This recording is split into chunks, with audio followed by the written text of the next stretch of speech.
Hello and welcome back to A Better World. This is your host Mitchell J. Rabin, and we're very glad that you're joining us again today.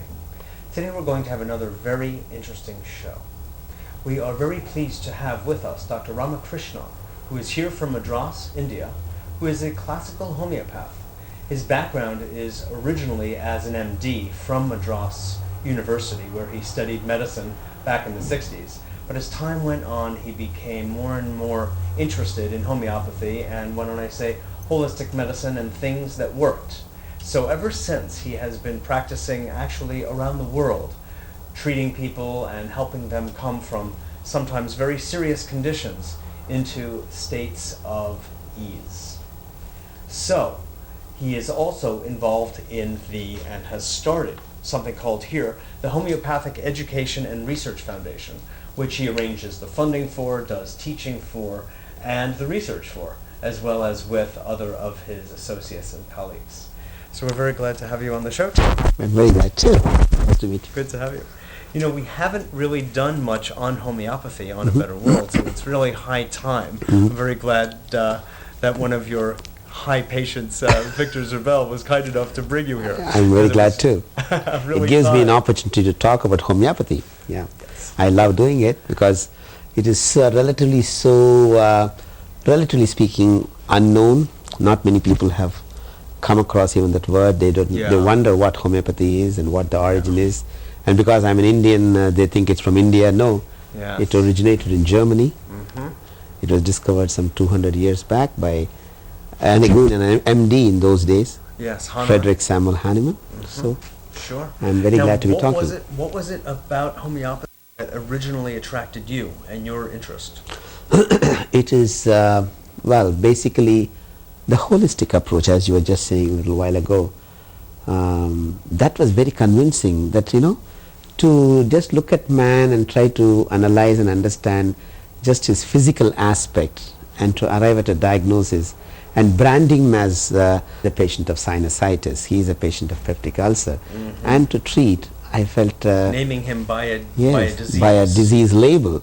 Yeah. And once you put the label on him, then you are only attacking the label and you are not bothered who the man behind is. The man is forgotten.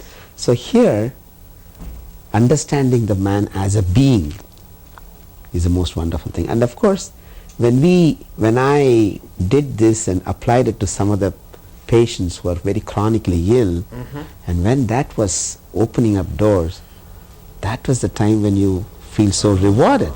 Yeah. Then you get. You started It is to nothing. see the improvements occur. It is. There's nothing like experience. I always tell, if there's a new thing, there are 3 steps. One is to get awareness that you should know that such a thing exists. Having become aware of it, you have to put it to experience. And if your experience is good, then comes acceptance. So awareness, experience, acceptance. That's right. So I just knew about this, I applied it, and when the results were good, I went more and more and more into it. Yes. And so to say, now I'm a convert from the orthodox medical school, like being an MD, Sure. into this, because your focus is so much into it. Not that you're a convert, that's the wrong thing. Your focus. No, it's a good word, actually, in a sense, because you converted from looking at the human being as purely a mechanical being, like a machine that you can bring to a doctor and have the parts fixed. Because it really doesn't go that way, because there's an entire emotional life, there's a psychological and intellectual life, Very much. there's a spiritual life Yes. that is not addressed when you change the oil. Even your ego. Yeah. Even that has to be taken into account while prescribing. So that only forms a totality. Any one part which is removed, and if you say it's totality, it is not. When I say you are Mr. Michel, then I have to understand in toto.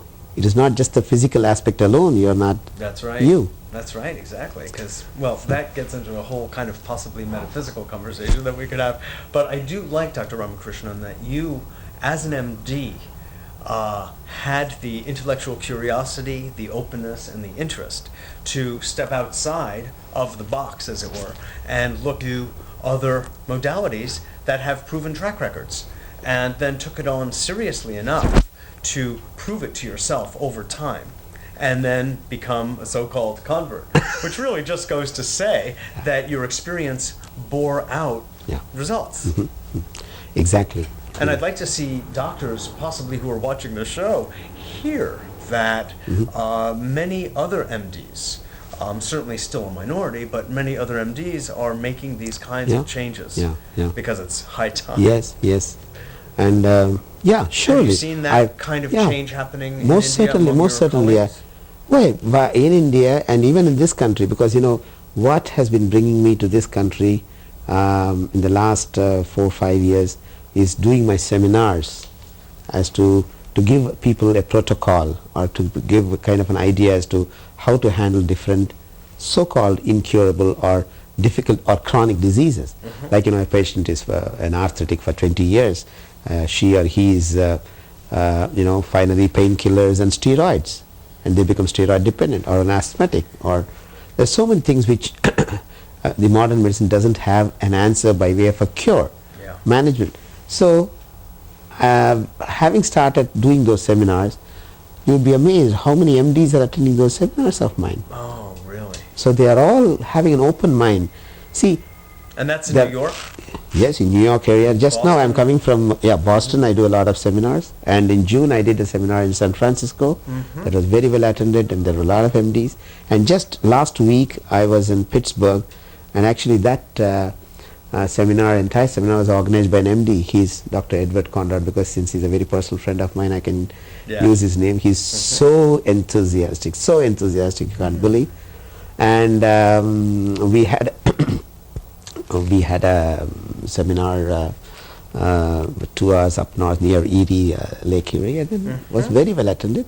Wonderful. So what I'm saying is there are a lot of MDs who have an open mind. They want to look into the alternate medicine, and it is our job to show them how to do it and show that it is a credible alternative and not something which is unscientific. It is a very scientific thing. Oh yes, very scientific. Now, are you practicing homeopathy? Because there are, as you know, as we both know, series of different kinds of interpretations of the original work of Hahnemann and others. Yeah.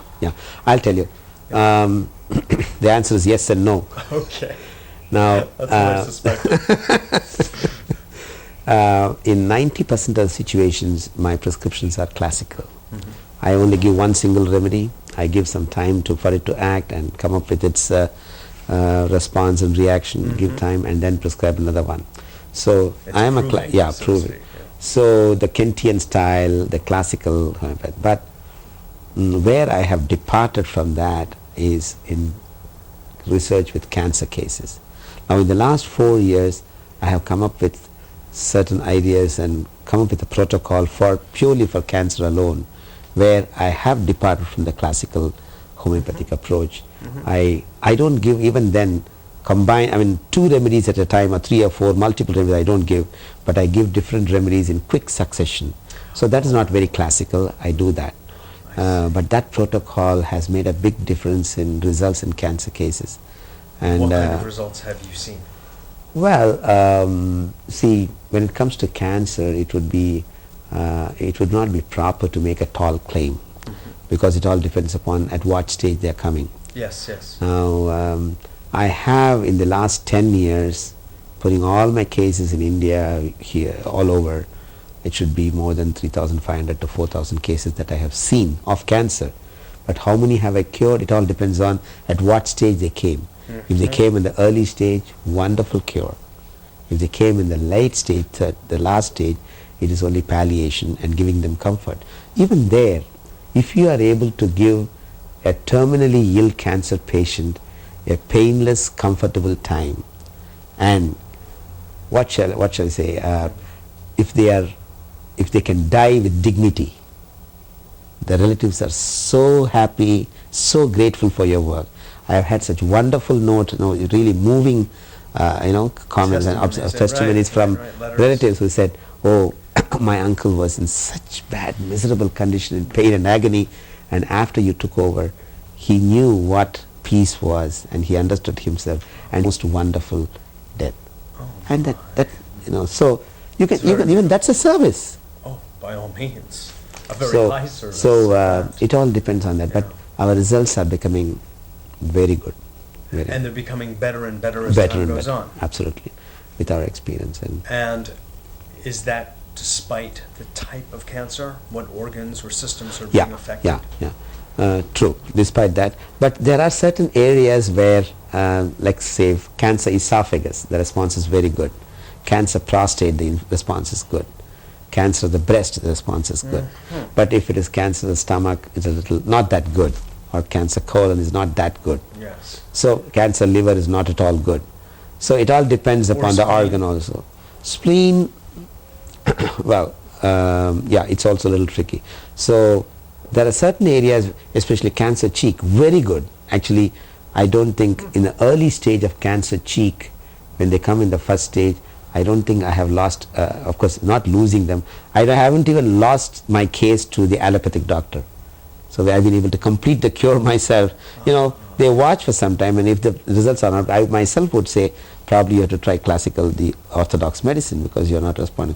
I have not lost if it is cancer cheek. So there are certain areas which respond well. Excellent. Are there other conditions in general that you find are most responsive? I've stepped out of the holistic mode of speaking in a sense to refer to diseases, but which is not the way I think. But it is also still it's that informative.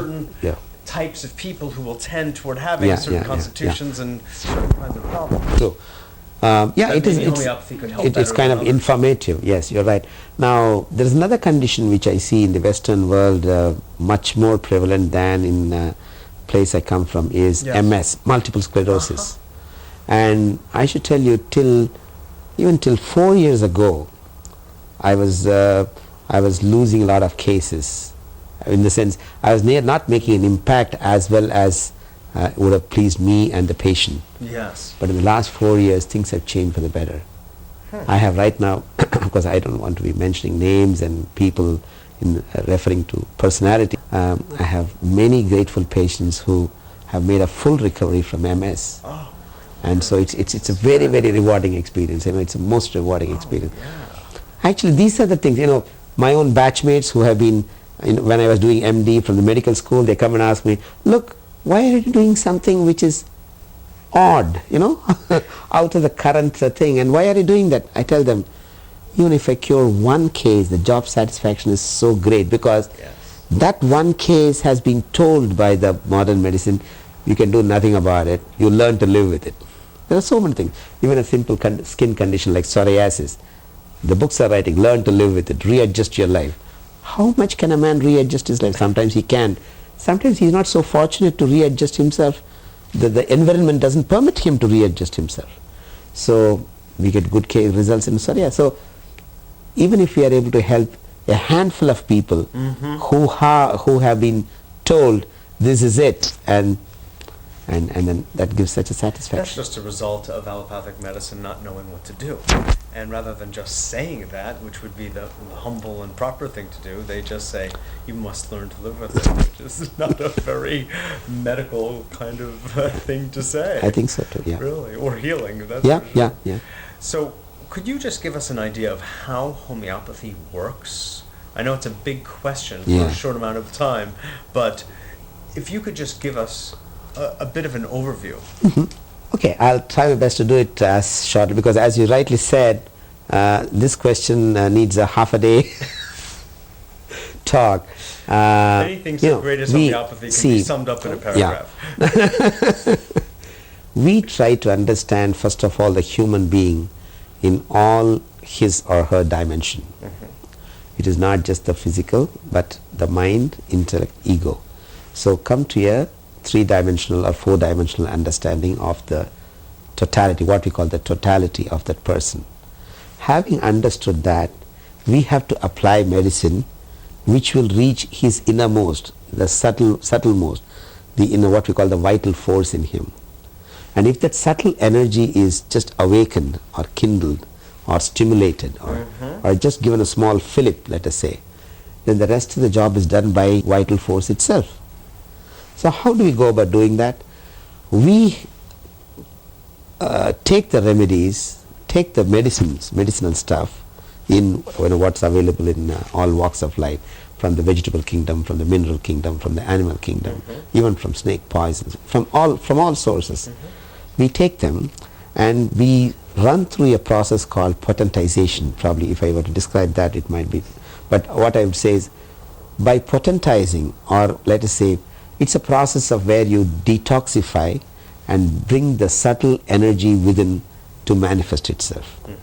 We go beyond the material level and we go to an energy level. Yes. Now, having refined a substance, medicinal substance, that level, we give it to normal human beings and see its reaction, response in all dimensions, not only physical, but their mental, intellectual, and so on. And like that, we take hundreds of remedies. We have actually in our books, and in our Metromedica, about 1,500, 2,000 remedies. Let's at least talk about 100 remedies. We have refined them and defined them and redefined them. Now, when a person comes who matches the definition and the description of this medicine, when we give that remedy, it's a similar force. That is, homeopathy means like Sakyod. Homeos means the Greek is similar. Pathos is disease. So when a similar force is applied, it acts as a stimulus. And it is only that momentary stimulus. Thereafter, it is his own body force which is curing him. It's not the medicine. Medicine has just done the job of that initiating, that kindling. Finished. Thereafter the medicine is gone. There is no medicine. It is you yourself. You work your own energy, given the chance to do its curative. See, what is it that keeps us going? It is our self-preservative force. Without the self-preserve, we are dead and gone. We are not being maintained by, certainly not by the various medications or food or this or that and all that. It is our self-preserving force within. Right. So once that is kindled, the whole thing is open. Now, what you describe as something, homeopathy is often likened to the same theory as vaccination. You give a little bit, Yeah. and the body, in its own wisdom, forms antibodies. Correct. And protects one from a given disease. What is the similar? Is that accurate to say that it is similar? And if it's different, how is it different? Yeah. Now, when you say vaccination, it is an attenuated virus. That is a virus which has been, so to say, in a medical term, dysfunctional. But in the homeopathic point of view, you are introducing a viral element into the body. So we say it is wrong. As a dangerous element. As is also a dangerous element. So we are looking for a similar, not the same. There's a lot of difference between same. Okay. Okay. See, now you are trying to prevent a virus action by using the same virus. But what I'm saying is, you must use a similar vibration. You study the vibration, you study its qualities, Yes. and you study its characteristic, and you will find in your life, in some sphere, the vegetable kingdom or mineral, another substance which has got a similar quality.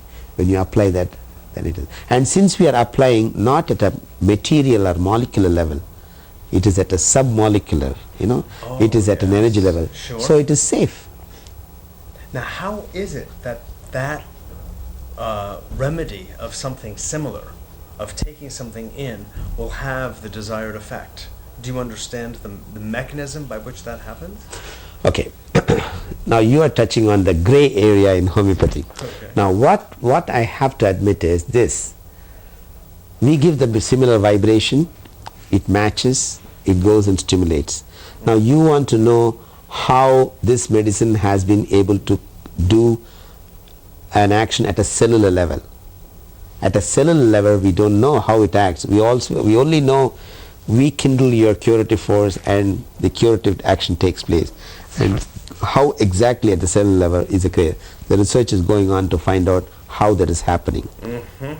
But what you do know is that when there is a matching of frequency between the substance Yes. that you will take, which would be the remedy, and a given human being's Frequency. that might be, it is its own bio-unique, Yeah. bio-individual Yes. frequency. And when that matches, the curative action takes place. Something Yes, magical yes, occurs. yes. You know, I say magical because it is magical. Because medicine altogether is magical, really. Yeah. But it's also true that homeopathy has been proven, perhaps more than any other holistically oriented medical approach. I remember a couple of years ago, The Lancet from London did an extensive study, double-blind too, if I'm not mistaken, and the results were phenomenal. They were off the charts, and no doctor, no AMA could refute the results. There is another area where you can measure or That must assess. have been very pleasing to you. Yeah, sure. There's another area where we have measured or been able to demonstrate how the homeopathic medicine is working. There is a thing called PNI factor, which is measurable in units. Psychoneuroimmune system, immunity level. Now, we measure it and then give the homeopathic medicine and then take the measurement. The PNI level goes up, thereby showing your immune system is built up to handle that psychoneuro stress. That area we are able to demonstrate. So scientific research is helping us to know better and better how it is working. But right now, as they say, as the old saying goes, the proof of the pudding lies in the eating. So you give the medicine and when it has produced result, what more proof you want that it is working? That's right. You give a medicine to a person who's got a headache, and see there is another blame or another theory on homeopathy that it is just a placebo effect, and the person could have been cured even without that. It is just like holding your hand and giving you a talk, and then giving you that positive vibration, and you are cured. Well, it is homeopathy or not, you would have been no. Now here is my argument to blast that theory. Right. Now we get excellence not only in adults but also in pediatric cases, animals, pediatric cases. Now bring a child, an infant which is just 2 months old, let's say it has got 103 degrees temperature, or let's say it has got a incessant vomiting and going into dehydration, or incessant diarrhea, or colics. You find the children crying and you don't know where it's hurting. Is it their stomach or is it the ear? Now we are able to bring instant relief, even bring the time. Now how are we able to do it in a child? You cannot brainwash a child, a 2 months old child. You cannot hold it by the hand and say, come on, you're going to be all right. It has got to really work. So, and also as you said, veterinary area where we get results. So it is not a placebo effect or That's a, right. or What kind did of you convince the dog that it's you're going to be all right, it's not going to become all right. doses? Right. Yes. So Right. Those are very valid, very important points. Yes. I'd like to, if I may, bring up something else which has to do with the little time that we spent together prior to the show. I laid out a few things about myself, and Dr. Ramakrishnan was kind enough to take a look at it from a holistic point of view, take a look at me from a physical, emotional, psychological point of view and a few symptoms, and was able to formulate rather quickly a profile, and was able to make certain inferences that were correct about me. And then you recommended Sinicula. And the reason you did that was because I fulfilled certain criteria of a certain, you could say, human type, with a certain, set of symptoms. We're just using the word symptoms. That's not the best word, actually, but expressions, we could say. And could you just describe something about why you chose Sinicula as a remedy to the particulars that I gave you, and what that kind of person is like, knowing that things are always changing and that we are all types at all times, but one will be prominent over another? Yeah, sure. Because it is Sinicula, that remedy, and I never thought that the remedy that I prescribed you're going to ask for explanation in the show. Had I known, see, you never know what's I would have tried a simpler remedy, which would afford a simpler. Thing is, Sanicula is not a common garden, the usual run-of-the-mill remedy, because it's a little complex. But I'll put it this way: it's a kind of a combination of a calcarea carb and natrum mure. You manifested, you had certain strong symptoms of calcarea carb as well as natrum mure, a mixture of it. And when I wanted to do that, instead of giving two remedies, there is one remedy which is sanicula. You know what sanicula is? It is a kind of it's a spring water taken from somewhere from Canada. Really? Yeah, it's just across the border. You can go and pick up some water. Maybe I will. And that water, when it was potentized and brewed on people, it brought out a mixture of what would be a calcarea carb group and a natrum mure group. So having arrived at that, then I asked a few leading questions. Do you like travel? Do you like this? Do you like that? And a few other things. And when you said yes, it was confirmatory. So I could prescribe that. I see. Okay. We have just a few more minutes, and there's another question that I would like to ask. Thank you very much for the description. I know it's brief. It's not. We don't have hours, but it was good anyway. Seeing as homeopathic remedies address the whole person, and seeing also that you are from India, which is one of the spiritual homelands of the world, if not the spiritual homeland in many ways. The whole idea of a human being's fullest manifestation of his or her potential is so important. Yeah. So-called, sometimes referred to as illumination or enlightenment. Yes. The fullest actualization of potential. Yeah. Do you see a role that homeopathic remedies, seeing as it takes into account the intellectual, emotional, mental, and egoistic functions of a human being, could support a person's ever-expanding, enlightening self? Most certainly. Most certainly, yes. That is how I even dare to make a claim or venture to say that the homeopathic medicine can give you even better understanding of ego. Because you may say ego is so subtle in man and then so spiritual, and how? Because if your mind, intellect, body are tuned properly, and if you have the basic concept as to how to approach yourself. After all, understanding ego is understanding yourself. What is the biggest knowledge in this world? It is not the knowledge of the space, knowledge of the moon or Mars or the rockets. All those can be found out. But the most vital, valuable knowledge is knowledge of yourself. To know who you are, to know what is within you, that is the highest knowledge. Really true. And this homeopathic medicine, when it aids the mind, intellect, body, and also turns your mind in the right direction, not outward, but inward, then your peace and then your understanding of ego is so simple, and then it is achieved. Of course, maybe I'm oversimplifying it, but in one's lifetime it can be achieved. Indeed. That is, thank you so much. It's just very, very informative. It's been a pleasure having you on the show. Same here. I enjoyed the session. Excellent. And I hope it's going to be useful for people. And thank you very, very much. My pleasure.